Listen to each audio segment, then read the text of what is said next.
record. Just, all right. And you look beautiful and camera ready.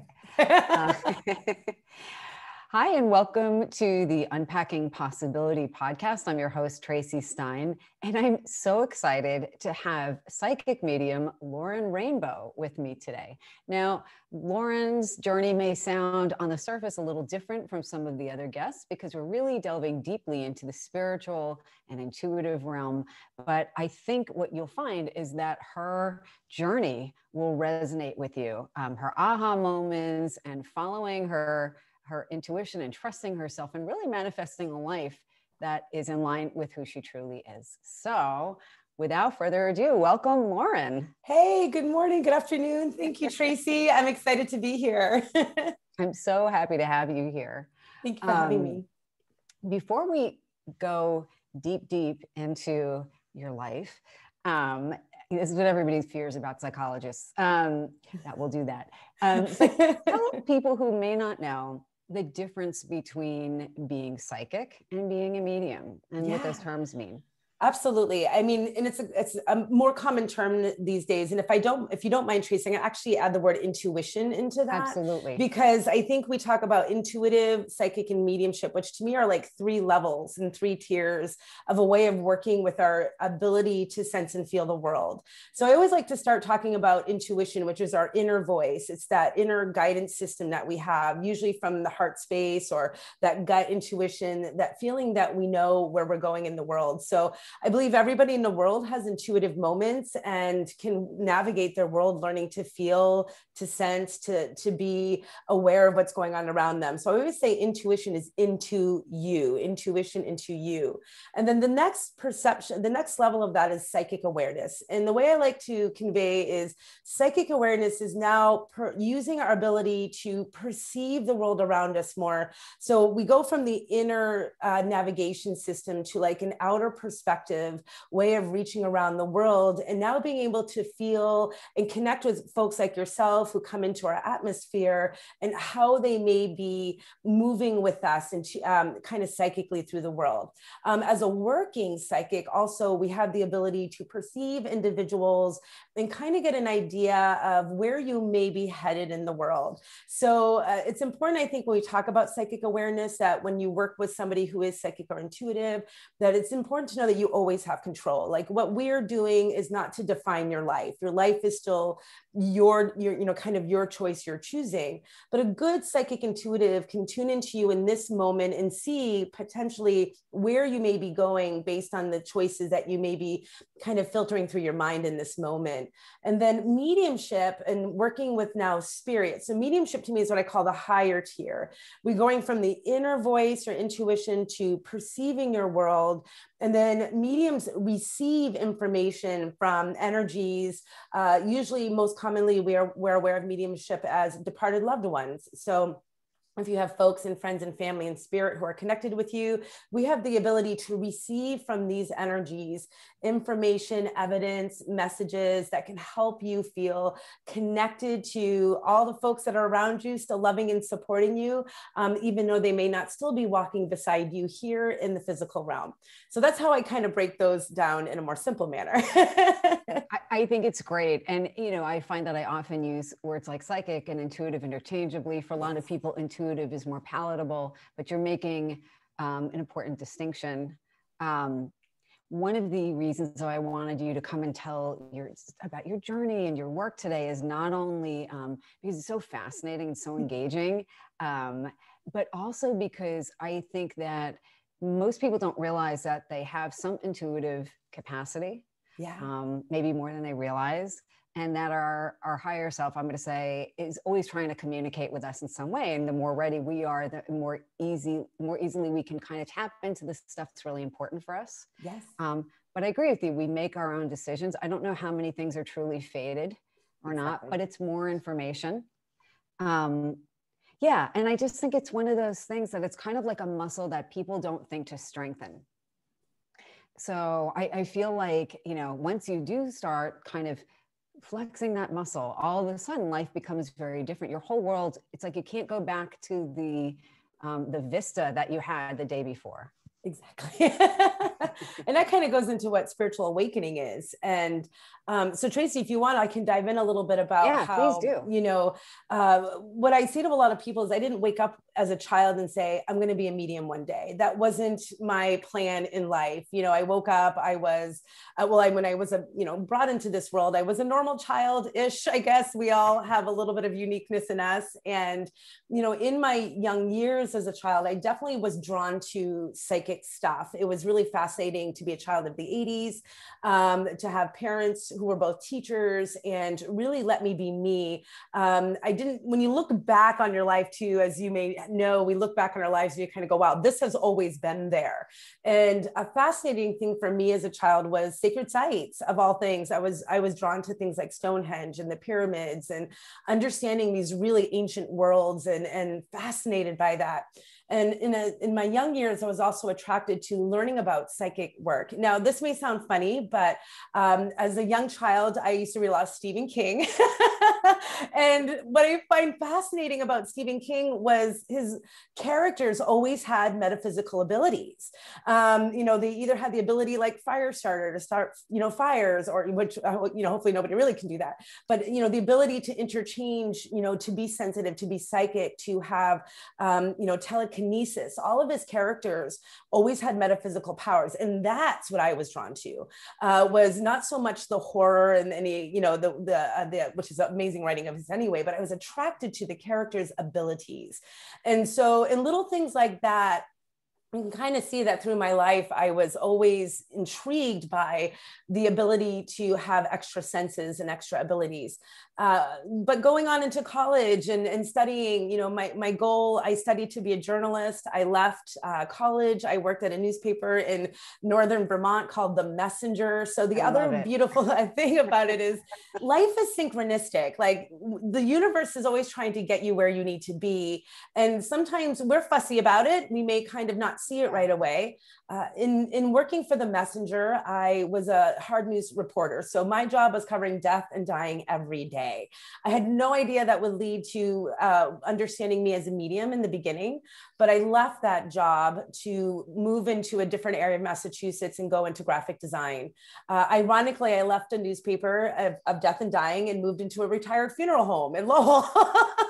And so it's like synchronistic. So here I am thinking that I'm getting out of this realm of hard news, which as a journalist, I really wanted to be, the kind of journalist that told more positive stories. And so hard news was really tough for me. So I ended up saying, I'll go to design for a while because I also had training in that. And then here living in the funeral home, energy just started really getting palpable for me. And I was laid off from my job the day before 9/11 happened. And the day after 9/11 happened, which was a major shift for a lot of people, and now 2020 has also been a major shift of awakening. I don't think we've had one since as big as, 9/11 was big. 2020 is huge in comparison.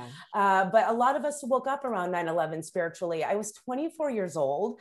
And so I was really young. I was single and I was a free spirit. So I was unemployed and a friend of mine called me and said, come to this metaphysical shop. We're going to meditate on healing the planet. And I went, what is that? And I walked into the doors of this metaphysical shop and I met an amazing community of people who took me in for 4 years. And while I was living a bit of an unemployed life or having odd jobs, I really got immersed in this community of amazing healers. So I was trained heavily in the beginning with Reiki and IET, all these energy therapies. Meanwhile, spirit was speaking to me. And so I was lost, but yet found at the same time. And I spent a lot of time in the early years of my spiritual life, as I now call it, very heavily trained in metaphysics, in esoteric sciences, energetic working. And the only thing I wasn't getting trained on was spirit. So that to me in the beginning was self-developed. We had John Edward on TV doing Crossing Over. Right. So I was like, I know how to do that. And I would just start sitting with people, feeling their loved ones and start giving them information. So I started off as a self-taught medium. And as you know, many years later, again, synchronistic events would bring me to, I tried to get a professional job working in a theater as a box office manager because I love theater. And 2 weeks later, I met a guy who's like, I know what you do outside of this place. So he had heard that I was a medium. And he's like, I want to put you on stage. I love your laugh. I love your character. And I want to see what happens when we put you on stage. And that relationship still continues today. This gentleman still manages my work, and he has put me on stages all over New England. And that changed my life. So synchronistically, I had no idea at 4 years old that I would have ever graced the stage to bring messages from spirit loved ones. But that's all synchronistic events. So you just never know where life is leading you. It's courageous, by the way, if I can say this to you, Traci. I think it's extremely courageous of anyone to learn to listen to their intuition. You understand too. It's more so common now, but even in the early 2000s, when I was coming out of the closet as a medium, it was still a very scary thing to do. It wasn't embraced as easily. It's still not, it's much more welcome in the world now, but the reality is it's part of all of us. And to learn to at least get intuitive about who you are, to tap into that intuitive voice and access it, to me, is what changed my life. The other last synchronistic thing I'll share, and if there's any questions about it, is you're like, no, I mean, you're doing exactly what I was hoping you would. One of the wonderful things is we go back to my childhood, and I said I loved sacred sites, and I was very drawn to places like Stonehenge and Egypt. When in 2004, in the early stages of my spiritual journey, I was brought to Peru. I had done a sacred journey to England, and I was brought to Peru with this gentleman. Was down there for almost a month and journeying through shamanic Peru, meeting shamans and having these amazing experiences. And I had this dream that one day I would bring people to sacred sites and do these journeys, because that was one of many that I had done as a participant that changed my life. Coming to these old sites and stepping into a sacred way of honoring the earth and honoring these ancient energies, but yet taking in and connecting to these amazing power centers that we have to heal the planet, but open ourselves up, was so amazing to me. I get goosebumps as I talk about this. So as much as I love being a medium, that to me was just a foundation. The heart of my work is now, in 2017, I did my first sacred journey as a leader to Teotihuacan, Mexico. I've led 5 journeys since then. Wow. The last one, as you might know, was right at the beginning of the pandemic. I brought a journey to Egypt, and we got to Egypt through there safely and home safely to land into the pandemic. But it's an amazing opportunity that I, as a young child, was attracted to, again, not understanding at 4 years old. And my mother, God bless her for being open-minded enough to go, my daughter, all she does is draw pyramids everywhere she goes, and now it's a major part of my work. And as you said, there are hard parts in this journey. Awakening wasn't always easy. There is what we call shadow works and deep dives you have to do into your soul and your psyche.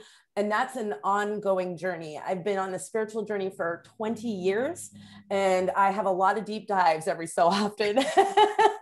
But the greatest part of living an intuitive life, I am living a life that is so full of joy, and that is so blessed, and that is beyond my wildest dreams. I could never have dreamt of the life I now live. It is just such a blessing to be able to have these amazing experiences, but to also help folks be empowered to have these amazing experiences as well. So it's an amazing opportunity. That's why I say it's so brave for anybody who wants to learn to connect to their inner intuition. Start there. The rest will unfold for you, but to do that. And I know that you understand this in some way.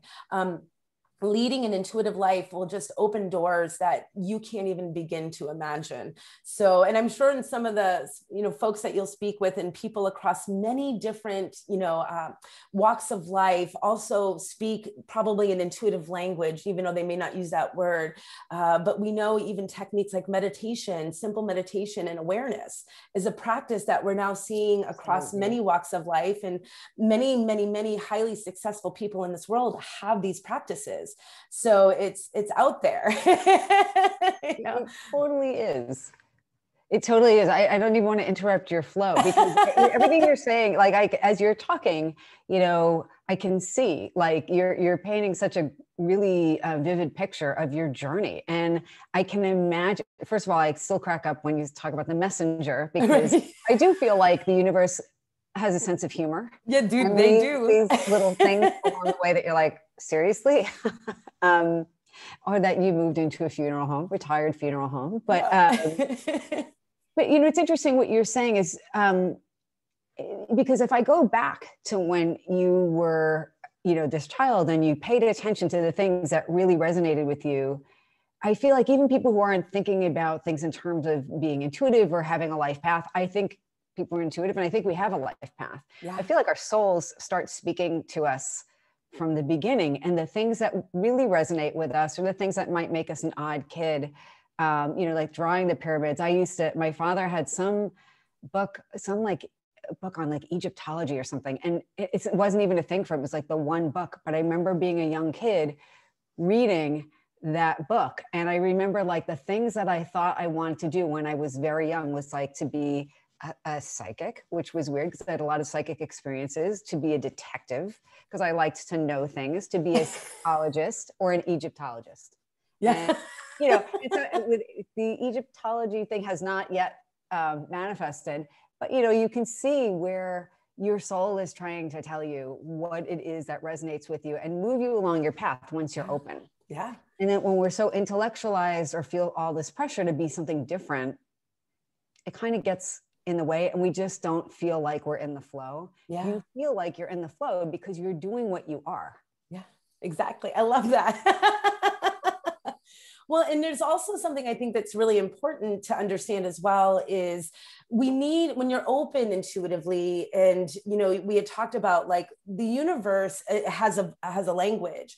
And I think they do have a sense of humor, as you said, but I always say the universe speaks in your language. I'm a humorous person. I spent a lot of time on stage, by the way, being an actress before I even stepped on stage as a medium. And I like sarcasm. So I find that the universe is sarcastic with me. I mean, hello, working at the Messenger, moving into a funeral home. Like, it's like, okay, they're speaking a language I understand. Some people may not understand that language, but the universe, it's trusting that when we say the universe, or I like to say spirit with a capital S, meaning all of the energy that's around us, it's not a dictatorship. The universe doesn't dictate anything to you. And I think that's something that people need to understand. What it is energy is available to propel us forward and to help us move through things. And sometimes they're going, hello, Lauren, we're waiting for you right here. So why don't you try this first? And then we're going to try this next and see if you kind of get it. And we still have the choice to say no. I always say like the messenger, and yes, it's synchronistic to work for a newspaper with that title and then end up being a messenger of spirit. But the other amazing thing about being a journalist is, as a medium, as you might know, or for people who may not understand, when we're working with spirit, there's a conversation that's going on with energy, your loved ones who are coming to me in energy. And learning to interview people, as I did as a journalist, has given me ability to interview spirit. So all of the things I even learned as a journalist are tools that I now use with the spirit world. Who knew, that when I was, in college, wanting to write these amazing stories about people, even in the living, has now become an ability to tell the stories of those who are no longer here with us. So it's also understanding that even though I was in a different line of work, all that I did before my spiritual life were tools in the box that I still use now in my life today. And I think that's something that some people don't understand is they go, well, why did I go this way if this is where I'm going? Because something there is important for where you're going. I have a lovely woman I know out there. She's a medical intuitive. She started off in the world as nursing. It gave her all the language she needed to become a medical intuitive. Absolutely. So these pieces are part of who you are. They're part of the journey. They're never going down the wrong road. When I was in the funeral home and I really started to feel spirit, I had a choice. I had a choice to ignore it. I always, jokingly say, and you might lovingly appreciate this, I hope, as in the psychology world, but I thought like I need either a psychiatrist or a psychic development class. I didn't know which way to go. Am I crazy or is something happening, And again, the universe said, I ran into a gentleman in a bar one night and he sat down next to me. He's like, you see dead people? And I go, why, yes, I do. How do you know? And it just became this moment of the universe saying, let me see if I can help you. We want to, and he's like, well, I know psychic development teachers. Do you want to take a class? And I was literally not joking when I was telling you, I'm like, I think I need to either see a psychiatrist or figure out what's going on here. And the universe introduced me into a direction. Now I could have sat there and said, no, I'm not going to do this. But I went, okay, universe, you're bringing me an opportunity. And that was a choice I made. So that's important to know, is that we always make choices. Had I have chosen to not take that psychic development opportunity, who knows what would have happened? It might have taken me 6 years later to get to this point. It doesn't mean that the path is gone. It just means in this moment, I need more time. And I think that's important that people understand, is if you make a choice, because I think sometimes we struggle with choices that we make and go, oh, did I make that right choice later? You're always making a choice, whether it's good or bad. I don't judge anymore. If there's one thing I learned, I don't judge the quality of my choice. I've learned, rather than like, I made a mistake, I don't look at that anymore as a mistake. I rather go, okay, I needed more time, or I needed a little bit more knowledge, or I needed a little bit more information before I got to that next step. Does that make sense? So I think it's important that people understand too, when they question their choices and something bad happens, or something, or they think something bad happens, again, it's a judgment. But if you can learn to not judge the outcome of your choice and go, okay, something else I've chosen to learn in this moment, it's never a wrong decision. It's just about what your soul is guiding you for in that moment. So that makes perfect sense to me. The one thought though that's coming to mind related to that is that, it's okay that we're not ready for certain things in the moment, but it does take a tremendous amount of energy to avoid being who we actually are. True. So it's not, some people live their whole lives and they're like, this is the box that I'm allowed to function in, and whether we're talking about being a psychic or being an actor or being an accountant or whatever it is, we have all this, societal or familial or just internal pressure to be, to have it almost be easier or not make waves sometimes, not everybody, but, and sometimes I think, okay, well, if not in this life, then in the next. But it's exhausting to try to be somebody you aren't. And I think a lot of people who are naturally intuitive struggle with that. And the one thing I want to say is, and I can't remember if we've spoken about this, because I've spoken with so many other intuitives. I don't want to say like, oh, like you're just one of many, but that's not what I mean. No, but I get it. It's like a common you do any intuitive training. I'm not a professional intuitive, but intuition comes into my daily life all the time. And, I tried to explain this to somebody at one point, like when I am doing intuitive work, just for practice or whatever, or for someone randomly once in a blue moon, or just paying attention to my own, when I'm doing that, or when I'm writing or in the flow of working with people, I feel more real and more alive than I do at almost any other time in my life. And it's hard to articulate that well for me. And there's something incredibly liberating. It's like realizing that there really is magic in the world. And how exciting is that? That this thing that, as a child, you wanted to believe is actually true. But there's something else you said about not being sure if you should have a psychiatrist or start doing more intuitive development, psychic development. And I think that is so common for people. And look, some people, being a mental health professional, I'm thinking of one person in particular who I think was very intuitive and also very mentally ill. So those things can coexist. And I think if we don't have a way to understand intuition, and I don't think that's the only reason this person was mentally ill, but it can be really destabilizing. Absolutely. And if I can, and this is, I think, a powerful conversation I'd love to even share with you in this moment, because I think our worlds are beautifully colliding. I think as someone who's needed psychiatric support in my life, even in the spiritual realm, you know, as a human making, you know, going through this life, just because I'm intuitive and I work with the universe doesn't mean I'm emotionally a perfect person. So there's always been moments where I've needed, you know, guidance and, you know, support on that side. But there's also, I think, more studies that we're starting to see where we're understanding when we're intuitive, and a friend of mine, Joe Shield, has done, you know, we're scanning brains now of psychics. There's a lot of science going out there where they're plugging psychics into these, you know, brain scanners. You probably know better terminology of that, and starting to read what happens to our minds when we go into these intuitive spaces.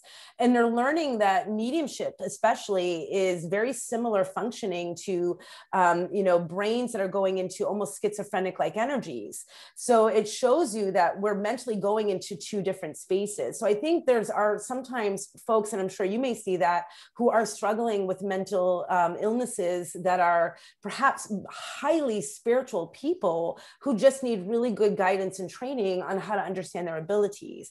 And so it's a fine line, I think, that we're dancing. And I'm excited when I see like some of my friends who are in the world of psychology sending and connecting with me, and vice versa, that these two worlds do need to come together. I think the word psychic has psyche in it for a reason. And if we really can allow these worlds to continue to come together and to embrace that what is happening to me as an intuitive is not a fake thing, you know, it is, and that science is now showing that there's actual shifts in the chemistry of the brain when we're in these spaces. I think that can change the world right now. Okay. And as I said to you, Traci, 2020 in my work has been phenomenally amazing in how many people have had an awakening shift in this last year. Now that we're in 2021, I'm still seeing it, but I know I met a crew of people who had the shift of one day of 9/11. We've had a whole year and more of trauma, and trauma to me opens intuition on a lot of levels. So a lot of people right now are, and maybe, I'm not sure if you even see this in your work, are feeling more, seeing more, have a new awareness. And I think the more that we can bring these two worlds together and let them support each other, the more that we're going to begin to even be able to help support people on a whole different level. What you just said, I think, is so true. And it reminds me of something I wanted to kind of ask you your thoughts on, because disclosure, so I did do a training with you and John Holland, another fabulous medium, 5 years ago, 6 years ago, a 5-day training. It was incredible. So anyone who's thinking of doing any sort of medium training, definitely look up Lauren. Really, and I'm not being gratuitous. It's completely true. Like, you are, as much as you are light and fun and engaging, you are super accurate. You demand a lot of yourself. You do. And actually, that's where I think your journalistic skills really show through, because you're not saying, oh, take this if it doesn't fit. And you are really going into the detail. Mm-hmm. And actually, before I get to the other thing, a quick aside is when we were going to buy this house, now 4 years ago, we hadn't bought it yet. We were thinking about it. You asked me if it was on a mountain, and it actually is on a mountain, and it is on Mountain Avenue. Oh yeah. and I was like, holy crap. You know? You said it wasn't going to be our last house. And I remember thinking, oh my God, moving's so exhausting. And, you know, as we've talked about, you know, I have all kinds of feelings about moving on now, but it was in the ether, and you were so specific about that and other details, and you weren't trying to persuade me. You're just offering what you got, mm-hmm. and it was detailed and panned out. And I do think that you hold yourself to a high standard. That it's not just vague, it's not just vague stuff that would be easy to say yes or no to. But that aside, during this training with you and with John Holland, again, another really gifted medium. I remember somebody in the audience asked the question about closing down or boundaries. And John, I think, I hope I don't misquote him, but had said that he doesn't really feel like he has to think about that because he only connects to higher energies. as a person who, again, who does not do professional intuitive work, but where it comes into my work all the time, I am very sponge-like. And sometimes I wind up with other people's headaches or stomach aches or fatigue or, and it can last like for days. And it's been challenging. And that can even be just in a conversation with somebody. And so my experience, and I know other people have said that the importance of having good, maybe you don't have to ground so much if you're only connecting to things that are really positive, but your energetic boundaries have to be really clear. And I wanted you to talk about that, because when you talk about people who are like, am I psychic or am I mentally ill? I think there are people who walk around and are so sponge-like that they feel physically and mentally ill. Yeah. It's harder for them to realize it's not their stuff. Now, tell me what you think about that. That's so huge, especially right now. Again, we've got a lot going on in the world. Stuff is coming up, and empathy is a superpower. It is not a negative, but that's really a struggle. So what I often say here is, first off, we have to understand that as individuals, everybody's psychic ability, intuitive ability, mediumship ability is as unique as your fingerprint.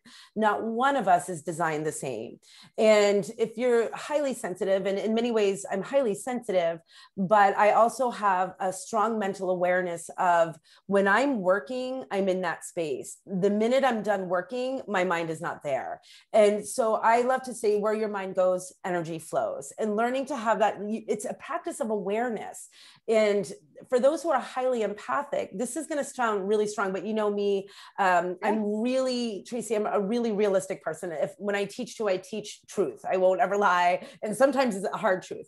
The hard truth is, if you're empathic and you're overwhelmed by other people, and I think in psychology, it's different. I mean, I know in a similar way, when I'm working with clients all day, it can be exhausting. So I've had to learn my own boundaries of what can I manage for my energy, what I could do at 24 years old and what I can do in my 40s, so different. So I've had to adjust my life accordingly so that I can take care of my mental, my emotional, and my spiritual health. So I think always being in tune to what works for you and working in the best way that your energy works is so important.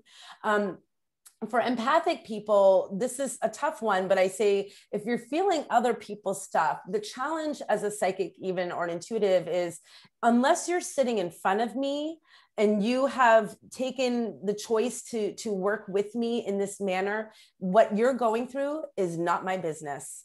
And so while I may walk around the world and feel people who may be going through things, what I can't do and what's irresponsible for me to do is to dive into their stuff intuitively. Absolutely. And so I think a lot of people, they'll feel, and because they're feeling, they think, oh, I must have to fix this. And the reality, I think, that just starts to shift that boundary awareness is recognizing it's not your business if they have not opened the door to you. And it's also not your job to fix somebody else's problems, because they have to have their life journey. And that awareness, for me, this is just my practice, has helped me when I'm not in sessions or working. Like when I'm hanging out with my friends, I can now be normal and I can live with my friends, and knowing that I'm going to support them. If I see a friend who's going through a hard time, I may say, I feel something. I love you. If you need something, I'm here. So I'll give them the opportunity to open the door. And a different kind of empathy. Yeah, it's a different empathy kind of with good boundaries. Exactly. But I think the idea of empathy too is recognizing that we all have to have our journey. You can't take away somebody else's life lessons. I had to have my experiences. I had to make some of the horrible choices I made, especially in my 20s, you couldn't have saved me from that. I had to go through that, and it's made me a whole different person now. And so, and it's also something we talk about even in psychic awareness or psychics as well, is, inappropriate behavior, like when intuitives come up to you and just dump information on you also without permission is inappropriate, because Agreed. I often say, if I didn't ask for your intuition, I don't need it. You know, I don't want to know it. And so we often have to teach people ethical boundaries here in my work, because just walking around a grocery store and telling a random stranger that their loved ones are with them is inappropriate. And so it's finding those boundaries on so many levels. I hope I'm answering the question, Traci. Yeah, absolutely. Awareness. So I think it's a matter of choosing to feel. We want the world to feel, and we want the world to have empathy. We need empathy. It is how you emotionally navigate this world. And for so many generations and decades, we've been taught not to emote, but learning to also, and this is another, I think, important piece, giving people permission to have their emotions without trying to stop it. So it comes down to, like, sometimes if you're sitting with somebody and they're crying and you're like, oh, you know, it's okay. Stop. I always, you know, when people are in session with me and they start to cry, I'm always like, go ahead, grab a tissue box. I'm going to keep going, you know, and let them, and hold the space for the emotion to flow, rather than saying, please stop emoting right now because I need to do my job. And that's really, to me, a challenge, in that I would rather hold space for people to emote because it's important, versus trying to shut down the emotion. So I think when we talk about empathy and navigating boundaries, I think number one, I'll try to kind of summarize that, but number one, you know, be careful of what's your business and what you're getting involved in emotionally. You can send love to people. You know, when someone's in trouble, we have this amazing power called prayer. And in prayer, you can just send the intelligent, healing love energy to anybody, and trust that that love will bring some support to those that you have. So you're not disempowered, you have power, but it's not your business unless they've opened the door to you. You can hold space for people who are having emotion and allow them to have the emotion without judgment, and learning to not take it personal. To put out one teaching that is a major foundation of my work is the Four Agreements by Don Miguel Ruiz.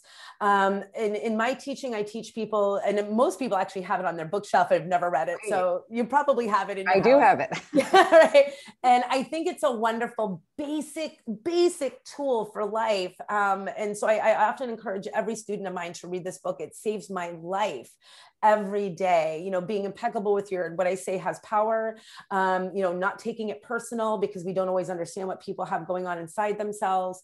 You know, there's 4 basic agreements in there that will change your life. And to me is the structure and the foundation of my spiritual well-being. So a lot of these tools are also spiritual tools. And I think it's just really important to have, as you say, healthy boundaries, ethical boundaries, to love people who are there, let them have their journey, and hold space for their emotional well-being without feeling like you have to fix anything. I think that's so important. I mean, and those are good, you know, that's good advice, even for somebody who's training to be a mental health professional, right? Because, you know, empaths feel so deeply and want to heal. And we have to let others have their journey. Yeah. And you know, what I tell people who either are just naturally intuitive or just even just emotionally empathic is just that, you know, people who want to save everybody from themselves, is that, you know, those kind of emotional and intuitive boundaries have to be the ones that you would have physically. You wouldn't go to bed and leave your front door wide open. Right. You would choose who you let in. You're going to choose if you're going to even answer a phone call. Yeah. And I was talking to someone yesterday who, you know, totally different topic, but she needs to have alone time, and she needs to have time when she does not go out with her friends, and just says, all right, I'm going to have time with my favorite person, me, and I'm going to have my tea and read my book. And, you know, we all have our ways of kind of recentering. Mm-hmm. Yeah. And I think that's really important. Yeah. But I love that you are not going around with your front door open. And, you know, you see these TV shows where, I get it, where somebody's going into a deli and a bookstore and whatever, and just randomly reading people who then start crying. And it makes for good TV. But like, I wouldn't walk up to someone and tell them that's a horrible outfit, or you're really not parenting well today. Or, you know, I mean, we wouldn't do that. Well, and I think it's important to understand one thing I'll say about TV mediumship, and I know I'm, you know, well connected with one of them on TV. It's real mediumship. However, the scenarios are set up.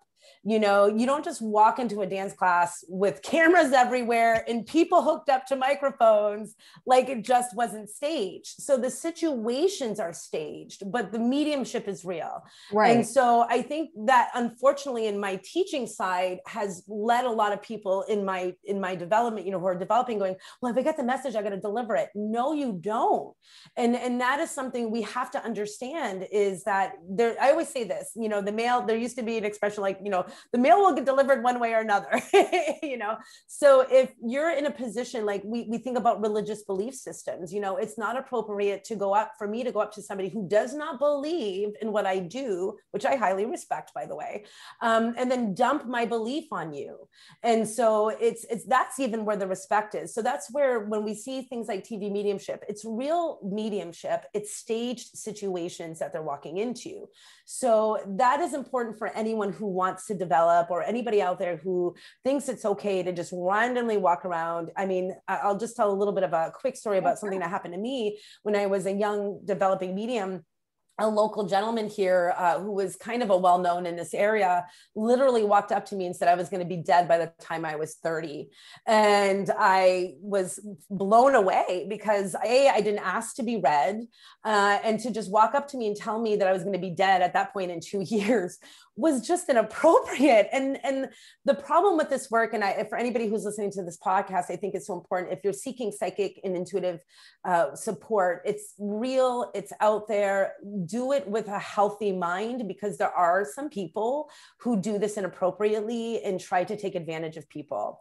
And so I think that's also sad to say, but true about our industry, which is now a huge industry. 20 years ago, we were barely existing. And now intuition, psychic, and mediumship is a major industry in this world. So it's real in many ways. There are people who use it inappropriately. And so always be in your power. Don't let anyone disempower you. Don't let anybody ever tell you you're cursed and that you need to pay millions of dollars to have this taken care of. That's all, to me, bull. And you have the power to walk away from that. You have the power to say, this is not appropriate, and I'm not going to take that in. Because as you understand, psyche, we can influence people also negatively. And so for this man to tell me that I was going to be dead at 30, I could have taken that in and I could have created that reality. And I said to him, you need to walk away and you need to never approach me again and ever give me information, because this is inappropriate. And I was already, 28 years old when I said that.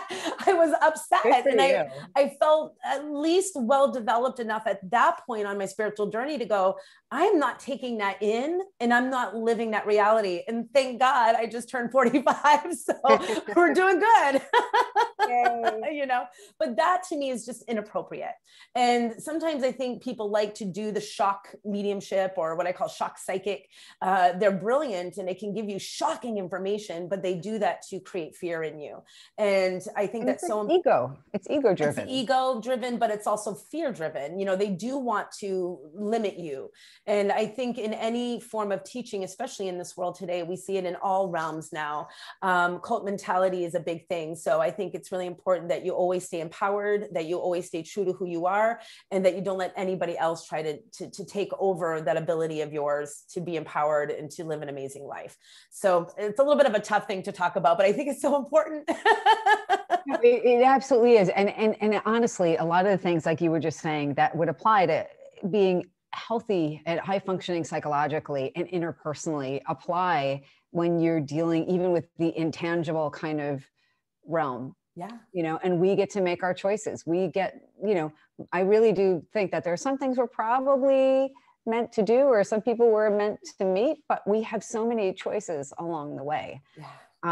And I like what you said, you don't want to surrender your power to someone else. Right. And you don't have to. Yeah, ever. I find you a generally empowering person. Thank you. And again, I meant it when I said that I think people in general can benefit from doing, their own spiritual, but also psychic development, even if they're not planning to be a professional psychic, and I'll use the example, the person who you'll see, like the mechanic who's really intuitive, is the person who finds out what's wrong with your car when no one else can. Right. You know, it's the chef who can create a meal that is amazing when somebody else with the same ingredients can't. And it's more, I feel like it's more than just talent. Or the physician who finally finds out why you're not feeling well when, you know, 4 other top people couldn't. Yeah. You know, and then you get the treatment you need and you do well. So I think it's worth doing. And again, I think it's one of the most empowering, potentially life-changing things, you know, certainly that I've allowed myself to do, and that I think people can do. So I want you to tell, because I know you're on a tight schedule, tell people where they can learn about you and some of the exciting things you have coming up. You have the card deck, you have probably another journey coming up. You have mediumship circles and training. So so if for anybody who wants to learn more, you can find out more about me at laurenrainbow.com. We have a lovely new website we've just put up there with now wonderful blogs of powerful information. And at very least, as you were just saying, Traci, I'll just, you know, say, whether you want to study psychic, mediumship, or those other pieces, at the very least, I think everybody should try intuition. Learn to understand your inner voice, your inner navigation system. As you're saying, intuition is always speaking through all of us. So there's a lot of things that I'm in the middle of putting up some new offers on my site. So we do offer regular classes on intuition development, psychic mediumship development. But I also have a sacred journey coming up for Egypt in January of 2022, and more to be planned for places like India, Peru, and back to Mexico in later 2022. Let me say that again, 2022 on.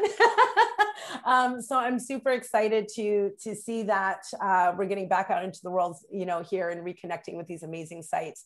And if anybody's on Instagram, I'm at Lauren Rainbow Medium, as well on Facebook at Lauren Rainbow Medium, and all of those links you can find on my website. I love it. And I'm so appreciative of you taking the time to do this today. I love your energy, and I think it's great. It's so nice to connect with you. Thank you for having me. This has been amazing. And I just love that we can talk about, you know, these two powerful realms coming together. So this has been wonderful. Thank you, Lauren. Well, again, this has been Lauren Rainbow on Unpacking Possibility. I hope what you've learned today can help you unpack your own possibility. And if you like the podcast, please hit like and share and subscribe. Thank you, Lauren. Thank you.